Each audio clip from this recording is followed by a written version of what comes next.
pas de chien qui naît dangereux. Ce qu'on appelle la génétique, donc un chien, il a un potentiel qu'on appelle le génotype.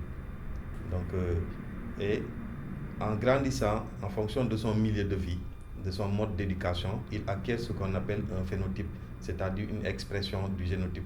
Maintenant, ça découle de son éducation, de son, des stress qu'il a subis, de plein d'autres facteurs. Donc, c'est en fait l'environnement, l'éducation qui détermine le chien. Maintenant, on a essayé de faire une classification de races de chiens les plus dangereuses, mais ce n'est pas une classification qui est exhaustive.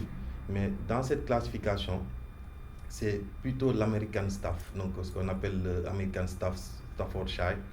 Donc on l'appelle communément l'American Staff, qui est en pole position. Après, donc, vous avez beaucoup d'autres races comme les Tosa, les Mastiffs, donc, comme les Boerboel, les Pitbull aussi, il en fait partie.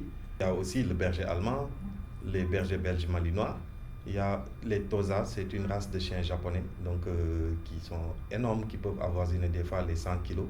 Il y a aussi ce qu'on appelle les Malamutes d'Alaska, il y a le Doberman, il y a aussi le Rottweiler. Donc vous voyez qu'à peu près on peut classer, donc on a une dizaine de chiens qui peuvent aller dans cette catégorie, donc de chiens dangereux. Quand on décide d'élever un carnivore domestique, donc il y a une responsabilité. On doit lui assurer un logement décent, on doit lui assurer une nourriture et des soins. Et surtout, le plus important, une éducation qui va déterminer son comportement dans la maison d'accueil et surtout hors de la maison d'accueil.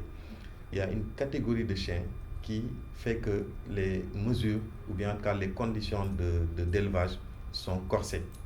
Donc c'est ce qu'on appelle les chiens de catégorie 1 ou catégorie 2. Donc c'est soit les chiens d'attaque, donc catégorie à laquelle appartient le pitbull, et puis aussi il y a les chiens de garde qu'on appelle de garde et défense. Donc c'est un domaine qui est beaucoup plus réservé aux professionnels de l'éducation canine, donc qu'on appelle les dresseurs ou bien les éducateurs canins.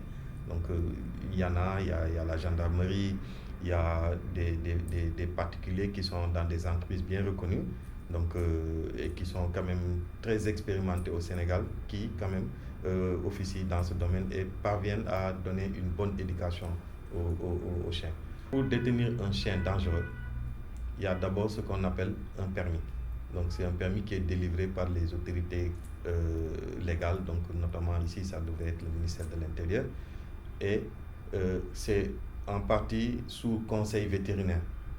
Donc le chien doit être détenu par une personne qui doit être majeure, donc au moins âgée de 18 ans, qui n'a pas un casier judiciaire.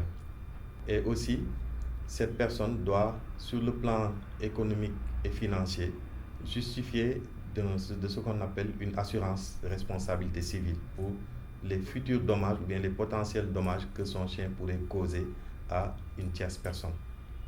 Maintenant, ce chien aussi, il doit, en fonction de la catégorie à laquelle il appartient, il doit être stérilisé, il doit être identifié et en dernier, il doit avoir un carnet de santé avec des visites régulières délivrées par un vétérinaire. L'état de santé du chien, surtout sa santé mentale, doit être évalué par un expert. Donc, parce que maintenant, la médecine vétérinaire, elle évolue.